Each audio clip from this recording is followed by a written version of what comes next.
I'm wondering first, can I find out how many people saw the Cove movie? Wow. Okay, so you know all about me. I don't have to... Right, I don't know anything about you. Well, that's good. That shortens the things. I don't have to explain who I am and what I do. I'm here to support Acres. They do great work here. You're probably wondering why we have this MasterCard. I've always wanted a really big MasterCard so I could buy lots of stuff, you know? Like Resorts World. If I had a card this big, I could buy the place. But we had this made up because I was going to cut this up as a PR thing because MasterCard supports the Resorts World. But we got a letter from them today, and they actually do not support having the Dolphins at...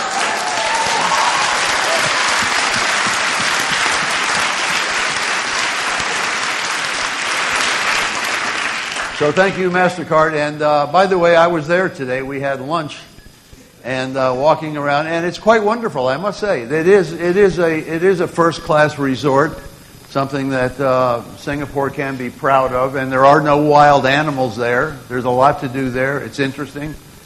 The problem is having dolphins at the casino.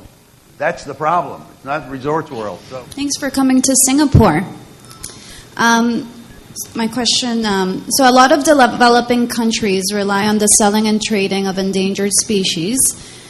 And some of these countries, developing countries, have turned this around and are now making money by protecting endangered species or protecting areas, rainforests, through ecotourism. And these ecotourist projects... so my question is, what ecotourist projects have you seen that affect marine life positively and at the same time makes a sustainable economy for the people living there? And I'm talking more about developing countries. Yeah. Yeah, well, I haven't seen it here because I've only been here one day. And I've seen the airport inside of a Lewis car, hotel rooms and so forth. But whale watching.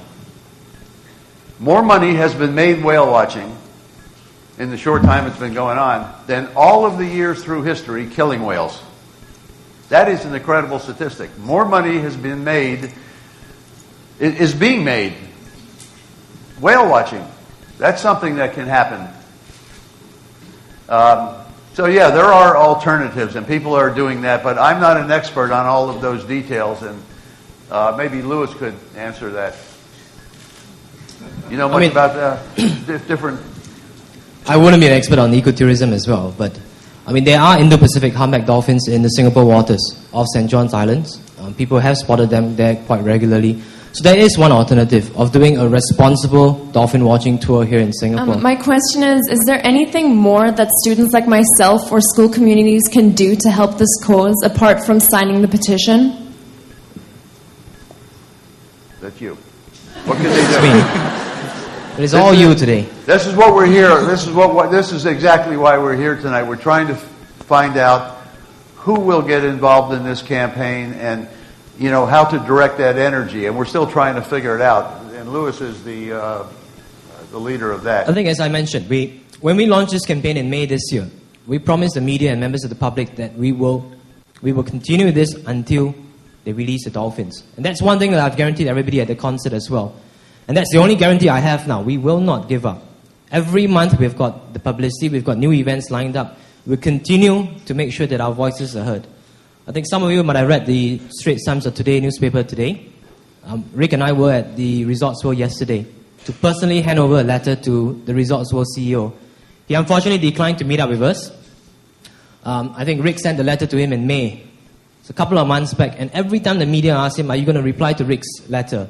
Their response is, but we haven't received it. So Rick sent it again, and the media asked, so can you respond to it now? And their reply is, we haven't received it. And this has gone on and on until from May to September. So we decided that, okay, we will personally hand over the letter now. So there is no excuse anymore of whether they received it or not. Lynn Lee from Resorts World received it from us. She has promised us that she will pass it to the CEO, so we can lay that matter to rest now. But in terms of what students can do now, we need now you to help to spread the word. That's the key thing here. The silent majority is never going to win this campaign. We now need everybody to become more aware of this issue, but most importantly, we need everybody to start taking action. We need more likes on our Facebook page. That's the reality. We're not using it to raise funds, we're using it to show Resorts World that everybody is supporting us. Because they are telling the whole world, but they've got 17,000 likes, 680,000 signatures, but we've got millions that come to our resort, that will come to the Marine Life Park. And let's show them now that we can reach that number. We can reach over 1 million. And so how do they do that? How do they go? You go to Facebook and do what? Just like the page. Type in Saddest Dolphins. Saddest Dolphins. Or if you go to our website, saddestdolphins.com, there's a Facebook little link there. You just click that and you like the page. So it's saddestdolphins.com. Yeah. And spread the word. Do whatever you can to keep this issue alive. For the kids. Always remember this as well. Resorts World ultimately is a company. They depend on consumers' support. As consumers, we play the most important role. If, like Rick said, you don't buy a ticket, that's good. If they realize that all of us here in Singapore don't want this, the vast majority, then ultimately they will shelve their plans. Ultimately, they release the Dolphins. At this point now, we haven't got the critical mass for them to realize that it's the vast majority of people. And that's the truth. We're trying it more. We've just done our roadshow at Hougang Mall over the weekend to try and reach out to more people. We're doing more roadshows in schools as well, as much as we can. We've got more events lined up also. So we need your help. Get people aware of this, get them to like the page. If you're from any school here, the teachers, bring us in to give a talk about this issue to all your students, to your fellow classmates. We can do the roadshows. We're not charging for the talks at all. We will go there to make sure that we empower all your students, all your classmates with this knowledge. That ultimately will be the change. So you had some events here, that concert, and some of the kids might have their own idea about an event or something, and everybody can get behind that and create new events and just keep the issue alive. That's what I do in Taiji. I'm still working in the Cove, by the way. I was there September 1st. I have a team there now. By the way, they drove in 30 dolphins today and killed them, all bottlenose dolphins. They captured one and killed 30. And we monitor it. And it's really hard to keep the Cove in the news, or any issue in the news. You remember Haiti. I live in Miami, so Haiti is real close by. And what happened there, the amount of suffering, that continues. That's actually worse because hurricane season is going on and people are sleeping out in the mud, in the rain. But the news, they're not in the news anymore. The news has moved on.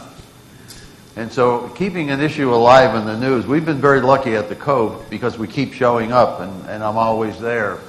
And that's what we have to do with Resorts World and the Saddest Dolphins campaign, is just keep it in the news.